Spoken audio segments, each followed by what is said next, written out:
आप सुन रहे हैं सुबह संदेश मॉर्निंग वॉइस। आप प्रभु का दास जोशी प्रगमा से वजन से बांटा जाएगा। मेरी जिंदगी की हर परेशानी में खुल जाता है आशा का द्वार। मेरी जिंदगी की हर परेशानी में खुल जाता है आशा का द्वार। कभी ना डरूंगा, कभी ना हटूंगा, कभी ना डरूंगा, कभी ना हटूंगा, चाहे जान भी देनी पड़े। प्रभु का धन्यवाद करूंगा, उसकी संगति में सदा रहूंगा। साथ चलूंगा मैं जय जरूर पाऊंगा, साथ चलूंगा मैं जय जरूर पाऊंगा। प्रभु का धन्यवाद करूंगा। परमेश्वर का नाम की महिमा हो। मुझे सुनने वाला हर एक भाई बहनों को जल्दी आने वाला प्रभु यीशु मसीह का पावन नाम में हमारा प्यार भरा नमस्कार। आइए आज का मनन के लिए हम लोग पढ़ेंगे इफिसियों का पत्री 6 अध्याय उसका 1 से 4 तक। इफिसियों का पत्री 6 अध्याय उसका 6 से 4 तक। हे बालकों, प्रभु में अपने माता पिता के आज्ञाकारी बनो, क्योंकि ये उचित है। अपनी माता और पिता का आदर कर, यह पहली आज्ञा है जिसके साथ प्रतिज्ञा भी है कि तेरा भला हो और तू धरती पर बहुत दिन जीवित रहे। हे बच्चे वालों, अपने बच्चों को रिस न दिलाओ, परंतु प्रभु की शिक्षा और चेतावनी देते हुए उनका पालन पोषण करो।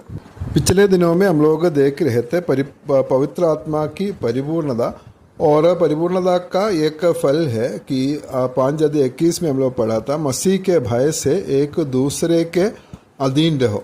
और उस अधीन रहने का जो अलग अलग जगह हम लोग देख सकता है, और उसमें 22 से 32 पद तक हम लोग देख सकता है कि पति पत्नियों का बीच में उधर पत्नी पति का अधीन रहना, और पति जो है अपना पत्नी से प्रेम रखना है।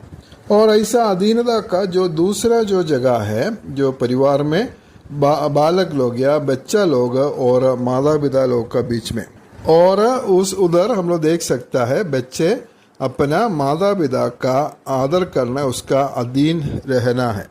और बच्चे माता पिता का अधीन रहना है, और वो उनका ही भलाई के लिए है। अंतिम दिनों के लक्षणों के बारे में हम लोग जब पढ़ता है, उधर हम लोग देखता है कि अंतिम दिनों में बच्चे अपना माता पिता का आज्ञा नहीं मानता है। तिमुथियुस का दूसरा पत्री 3 अध्याय उसका 2 पद में हम लोग पढ़ते हैं, क्योंकि मनुष्य स्वार्थी, लोभी, डींगमार, अभिमानी, निंदक, माता पिता की आज्ञा ढालने वाले, ये सब हम लोग उधर देख सकता है। इफिसियों का पत्री 6 का 1 में हम लोग ऐसा पढ़ा था, हे बालकों, प्रभु में अपने माता पिता का आज्ञाकारी बनो, क्योंकि ये उचित है। जैसा पति पत्नियों के बारे में हम लोग देखे थे, उधर भी हम लोग पढ़ते हैं, पत्नी पति के ऐसे अधीन रहो जैसे प्रभु के। बच्चे लोग को भी बोलता है प्रभु में अपने माता पिता के आज्ञाकारी बनो। हम लोग कोलोसियों का पत्री 3 का 20 में हम लोग पढ़ते हैं, बालकों, सब बातों में अपने अपने माता पिता की आज्ञा का पालन करो, क्योंकि प्रभु इससे प्रसन्न होता है। ये बात जो है उसमें प्रभु बहुत प्रसन्न होता है, इसलिए अपना माता पिता का आज्ञा मानना है। प्रभु का आज्ञा का विरोध में अगर माता पिता कुछ बोलता है को उसमें उसको मानना नहीं है, क्योंकि हम सबसे पहले प्रभु का आज्ञाकारी बनना है। लेकिन बाकी सब बात में माता पिता का आदर करना, उसका आज्ञा मानना है बोलकर हम लोग देख सकता है। 2 और 3 पद में हम लोग पढ़ते हैं, अपनी माता और पिता का आदर कर, ये पहली आज्ञा है जिसके साथ प्रतिज्ञा भी है कि तेरा भला हो और तू धरती पर बहुत दिन जीवित रहे। इधर हम लोग देख सकता है जो 10 आज्ञा में से 5वां आज्ञा जो है पौलुस इधर ले रहा है, वो हम लोग निर्गमन का किताब 20 का 12 में और व्यवस्था विवरण 5 का 16 में हम लोग पढ़ते हैं। निर्गमन का किताब 20 का 12 में हम लोग ऐसे पढ़ता है, तू अपने पिता और अपनी माता का आदर करना, जिससे जो देश तेरे परमेश्वर यहोवा तुझे देता है उसमें तू बहुत दिन तक रहने पाए। माता पिता का आदर करना, उसका आज्ञा मानना वो भला है, और सिर्फ नहीं है, धरती पर बहुत दिन जीवित रहेंगे, और ये बच्चों का भलाई के लिए है। 6:1 में हम लोग पढ़ा माता पिता का आज्ञाकारी बनो, और 2 पद में हम लोग पढ़ते अपने माता और पिता का आदर कर।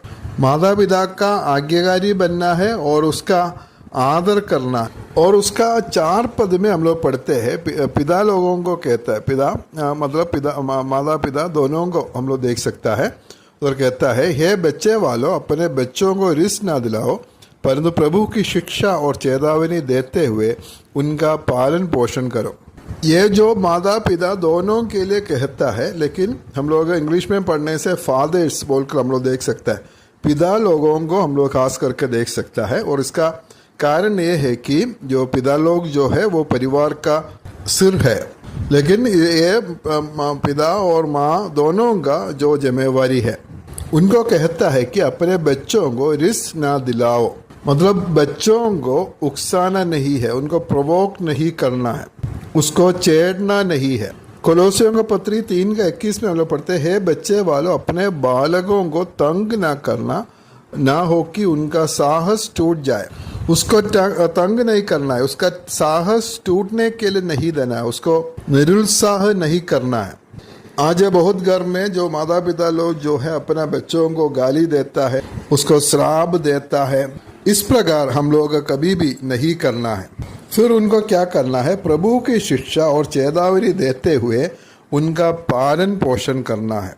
ये माँ बाप का जो जिम्मेवारी है, बच्चों का पालन पोषण करना है। और कैसे उसको बढ़ाना, उसका पालन पोषण करना है, प्रभु की शिक्षा और चेतावनी देते हुए उसका पालन पोषण करना है। मसीही परिवार में बच्चा लोग वो परमेश्वर की वचन की शिक्षा में, प्रभु की शिक्षा में वो लोग आगे बढ़ना है।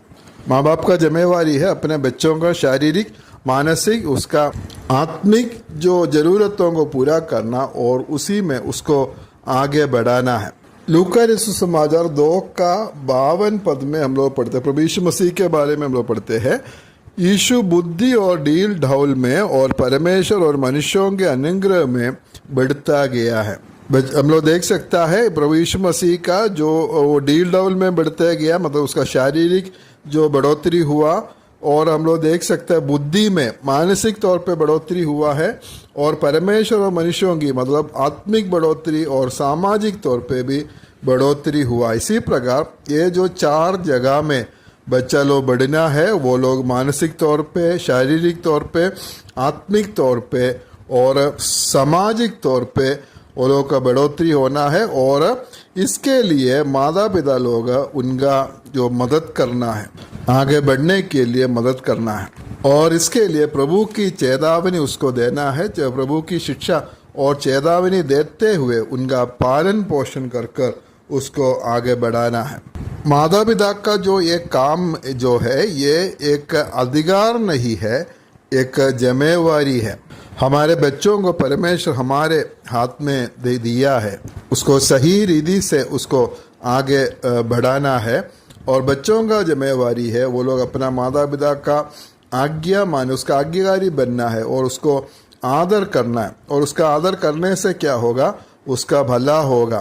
माता पिता का जो आदर करने से कभी भी उसका नुकसान नहीं होगा, उसका बुराई नहीं होगा, सिर्फ भलाई होगा।